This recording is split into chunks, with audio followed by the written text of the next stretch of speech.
Hello everyone and welcome to the Grove. My name is Hawk and today I'm doing a creative world tour for various reasons. Admittedly, one of those reasons is because I'm part of a post once a week video challenge and I'm not sure if the two videos that I did post this week counted, so I'm recording another one. But also, a lot of the builds that I'm going to be showing in this episode aren't ones that are going to be featured on this channel for another I don't know how long. I have a decent amount of footage backlog that I'm trying to edit through, which is one of the reasons why I've actually increased my uploading schedule to 2 videos a week. It's only going to be two, that's only what I can handle, but since I have time tonight, I'm going to be filming a little video so I can get it posted sometime before Friday midnight. Regardless, let's begin. And we're going to start over here, which is actually where I sort of began my specific Campcraft specific builds. So I wanted to start with a gear design because I'm part of a faction which is going to be using some steampunk elements. Well, is steampunk themed.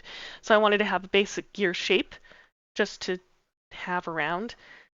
And then I also decided to work on different palettes in sort of this tower design because I knew I wanted to make a sort of big structure for my main base or my house, which means I will have to take this. I might take this and move it to where I'm actually going to make my house, but right now it's going to be here. And so I have this structure which is made out of stone brick, some deep slate, polished deep slate, which is found deeps into the earth, and some jungle trapdoors because I wanted to incorporate more jungle wood into my builds as I'm working with new palettes. And it's also another reason why I have birch logs because I don't really use birch logs, but it's a nice light block in comparison to the more darker stone blocks. And I like how I connected the walls, the gear using the walls down to the floor area. So this is one palette, and then I tried out different types of wood. For example, this one is the pale oak, which is actually one of the newer tree types. And I chose stripped wood specifically because it's smoother and so that it's a lot easier for me seeing the palette. I decided to go with white so I could have a more brighter color, and I wanted to add the granite wall so the granite would have more of a rusty color. And since I wanted to make it more textured and imperfect and not just bricks, I chose the granite area. And then I also tried, oh, this is when I had, instead of doing stone bricks, I chose the granite, but with the birch. But I decided I liked the stone bricks more, and I decided wanted to try two colors of granite, not granite, terracotta, which is what this brown block is. So I decided to try the basic terracotta and the brown terracotta, which I did end up using in a later design, which we're actually going to ignore that for right now, but actually go over here to where I do use it in a design. So I use this in the what is going to be my tailor shop design. Actually ended up building this on a stream. So this is the first iteration, and then this has an area where the villagers are going to be. And I started out with just trying to figure out, okay, how do I want the sections to look? So I wanted to figure out layouts because in Minecraft there are different wool product variations. So you have the area for wool and carpet. I think I ended up having carpet on either side. We'll see that later. But I knew I wanted a section for the banner and a section for beds. Beds would need actually 2 barrels to get like to be because unlike banners and wool and carpets, they can't be stacked in the inventory. So, for example, wool can be stacked in the inventory because you can just take one and then you can move it over, and so that's called stacking. And beds can't be. So if I try to click on it, it doesn't do anything. Instead, it can just swap between. But because I need more space, I needed there to be two. And so I knew that I wanted to have those be two chests. And also because beds are too wide, if I have them on display, then it actually makes sense with sorting. And so I looked at these two specific uh, organization types, ways to organize, and I ended up deciding for the one on the left.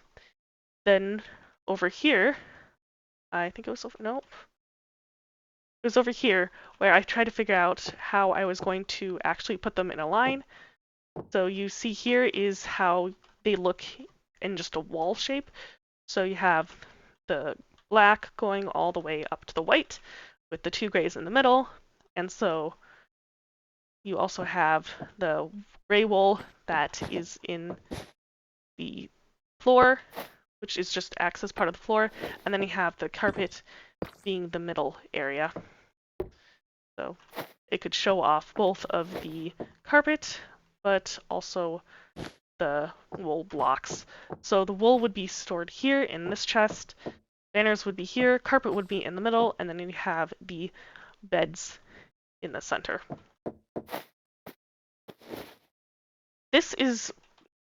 Next is this section where it's specifically about where I wanted to lay everything out in the store. So I knew I wanted a section where it's just the monochrome, the white, the grays, the black, and then I knew I wanted to have sort of rosy colors together. But this is what I decided on the end because I was trying to figure out, okay, I knew I wanted the orange, the red, the yellow, the orange, and the brown together, and then I knew I wanted the blues together. So I put those in the center. I knew I wanted the green and the two greens next to each other as well, so I ended up putting these on the side, and I ended up going from red to pink to magenta to purple, sort of keeping with the theming of going from a dark to light block, and so that it's in hue order. And I tried to keep it in hue order on here as well. So you see that it goes to brown, which lines up to an orange, goes to yellow, goes to the lime specifically, then goes to the green, dark, but then it continues down the hue wheel to the aqua, cyan, we have the light blue, the dark blue, which jumps over to the purple, which then goes to the magenta, pink, and red. And so that's sort of what's the layout of the store, but then if you can see through those windows, I have a section where it's specifically the tailor side of the shop. So I have the wool area, and then I also have the tailor shop area. So I ended up having this area, which has sort of pieces of loom, so my character could be actually making the textiles that they have in the shop or making fabrics so they can make clothes. I have an anvil so I can rename items because that's where you rename items. You can put an item here and then I can rename it if I want. So just something in the shop, and then crafting tables, always good to have on hand. And of course I have extra storage in case I want it. This was actually a prototype of a table design. I ended up changing it in the final product, but that is one of the designs. And then of course I have the rainbow of colors because I needed something to fill that wall. I'm like, you know what? It could be like the wool is piles of clothes. So I decided to improvise using this, and I like how it turned out. So let's take a tour in the actual building itself. So let's start with actually the tailor shop side, especially since the tailor shop is my main business right now. I create canonical skins for people. So like how I created my own skin, I create skins, avatar piece, what a person's avatar looks like. I texture that, so in-game conditions for texturing, and it's great.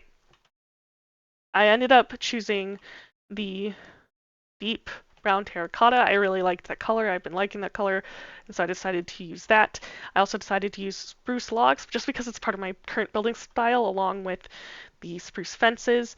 And then I decided to use the mossy cobble as sort of color onto the sides instead of just brown because otherwise it would just be gray and brown and I didn't really like it, and I liked the pops of green that would be from the mossy cobblestone.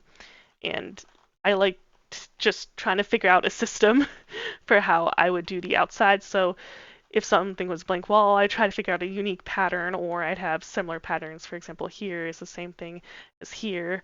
This window is just like narrow for over here. Then you have this long pillar. So I tried to adjust that as much as I could. And of course, this front design, I had to figure out how to do 2 entrances and then 1 like major entrance. And I really like it. I might take some more design elements from this when I make my actual house, which I have not actually done. I've been focusing on other areas. But this is the tailor shop. This goes into the wool area, but this goes into tailor shop specifically. This is a water elevator, which I might show off later. So I'm going to be adding clothes to these 2 armor stands, but I haven't figured out what I want here.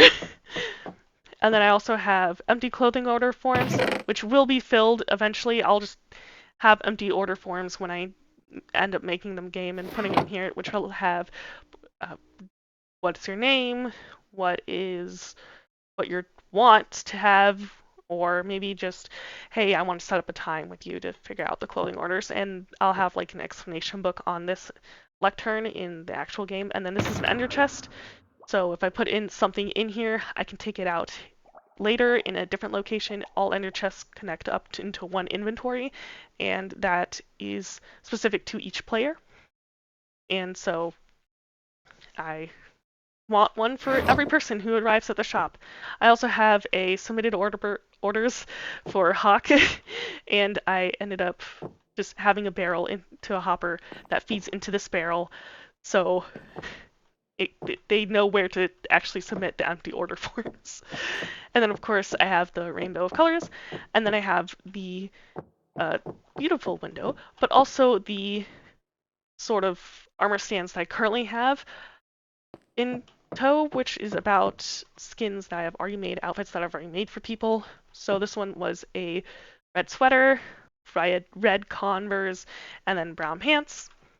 This one was supposed to be a dress shirt and like nice pants, as well as a top hat.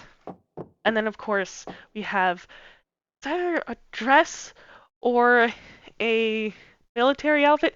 I have 2 purple outfits that this could represent, but either way it's there. And then of course I have more ender chests, and I actually have a donation section that feeds into this chest back here, which is about leather armor, dyes, shears, anything that people want to donate to the shop. That'll make my life easier. Shears is for if you want to help me with shearing the sheep. If you want the dyes, help create the coloring for the leather armor or any wool blocks. And then leather armor can be hard to get, and the dyes are most useful because I can get leather armor from a leather worker, but it's not always going to be dyed what I need. The dyes are randomized and not always accurate to the base dyes because it's randomized 2 different dyes onto the same leather armor. I don't know why it's coded that way, but it is. And then we also have the AFK restrooms. So these are basically the representations of bathrooms, but since Minecraft characters don't need to actually go to the bathroom, I decided, hey, AFK restrooms. So for when you need to go away from the keyboard, which is what AFK stands for. A stands for away, F for away from keyboard. And so for me, I have this section where the composter is supposed to represent the toilet. Then you have an explanation, then you have a little window, and then you have a light, and then the door closed, so you're in a lit space that is lit up, so mobs don't spawn on you. But then you have an area where you can just wait, and because you're in an AFK restroom, then people know that you're AFK without and why you're standing still. So you also have ability to see the light, because that way you know if it's actually occupied by someone and not just closed. And I have, I think, what is it, 6? 1, 2, 3, 4, 5, 6. Yeah, 6 units. So 6 people can be AFK at my shop. I didn't know what to do with this section, so I just decided, hey, a waiting area, like if you're waiting for someone going to the bathroom. I just needed something to fill space, so I decided to do that. And of course, paintings. And we're going to go back into the shop. And like I said, I have it organized by color for the wool products, and I have more in the chest all around the shop just so it's easy for people to get out their diamonds or put away things. And I'm going to take the elevator up to the second floor. So these elevators have soul sand, which creates bubbles which shoot a person up to the second floor. And now we're at the second floor, which is where I'm going to sell leather armor that are dyed differently, and this colors that are down there, oh, that are down here, are going to be in the same order for the leather products up here. I just didn't feel like grabbing all the armor and placing them onto the armor stands. I just didn't feel like doing that. So they're just represented by armor stands, and then these signs are actually going to specify which armor is found in which chest. So you have the head for the, so this is going to be a helmet, chest plate, pants, and boots, if I can remember correctly from upper left to bottom right. And so you have that, and you go into this area, you actually have sort of fitting rooms. And so you have a painting in it in one side, you have a place for the person to stand while they're looking at themselves in a mirror, and this mirror design is used by a banner that's just colored, like it has a sheen and a gradient. And then you also have a barrel for just miscellaneous items, and you also have a sort of desk, sort of like, oh, you have somewhere to put your items while you're in the fitting room. That's what it represents. And then each room has a different painting. So for this one, there is a candle. For this one, there's a skull and a rose. And then this one, there's a pot, cake, and a sunflower. And then if you go over here, you'll see more of the AFK restrooms. Which was, again, to fill the space. But it's the second floor, so you should have a second floor restroom area. And then we're going to go down here to the back area. So this is where I'm going to have sort of extra stock or just miscellaneous items. When I get around to it, I'm going to move all the stuff that's at the front of the shop that I have when I was building this on the SMP itself, on the server itself. And I'm going to be putting them into this area with storage, and of course ender chest for quick access to that storage, as well as yet another AFK restroom. So you also have this little extra storage area, which is more about just, this would be like a little kitchen area like you have in some businesses. So this is sort of like the break area, which you have a lot of chests underneath the staircase and the seating area, although I believe this area was changed. This area was actually changed, so I'm actually going to move over to the updated version of the Tailor shop, because I actually had to change the design when I made that third story for the villagers. So we're actually going to go over here.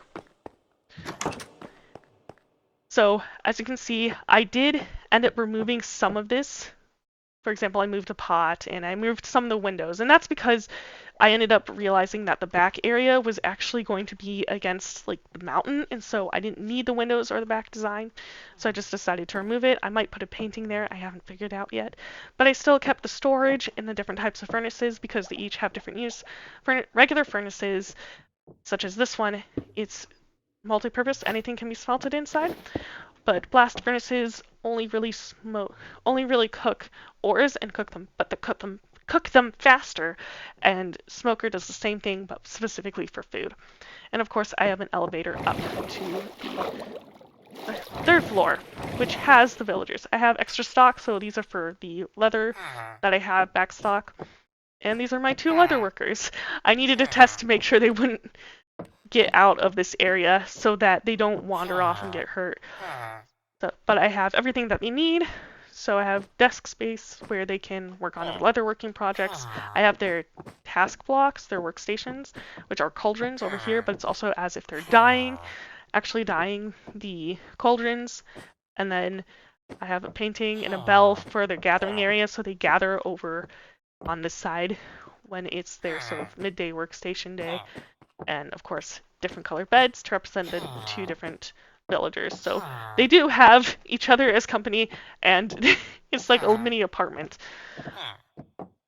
And I also wanted to sneak in these plants because I needed something to fill this wall, and I didn't want to put another painting. And then I remembered this from a different build that I did, and so I just added the pots. And so, and the leather workers are important because they trade leather goods, and so then I don't have to gather a bunch of leather. It's a lot easier for me to get a bunch of emeralds. And of course, you have a drop chute at the end of the hall, which makes you go to the back down to the first floor. And then up here, you have this is my sort of area where you have the loom, which you can pop up or plop down, and then you have sort of a desk area, as well as my bed, and this, which is supposed to represent a CPAP. I didn't know how to design it in Minecraft, but I really wanted to put one in there. So I ended up just making a CPAP using a hopper, which is supposed to represent the area that goes to the mask, and then the observer, which is supposed to block, which is supposed to represent the actual part that observes you sleeping, like detects the if you have a sleep apnea event where you stop breathing. Even though this goes into the bed because it's supposed to be the mask, but that means these two aren't connected. And this is the face that actually is supposed to detect everything, but this is supposed to, it just makes sense to orient this way. So it's towards the bed, and it's this little sleeping area. I was worried that I was going to have to remove the area because of needing to get up to the third area, but then I realized I could just have drop chutes and water elevators. So I have this section back here, and I will show what it looked like before. So it's very similar, except I was able to sneak a campfire into the other one, but it's just how materials were able to function. And of course, I did have a skylight, because I enjoy skylights when I can.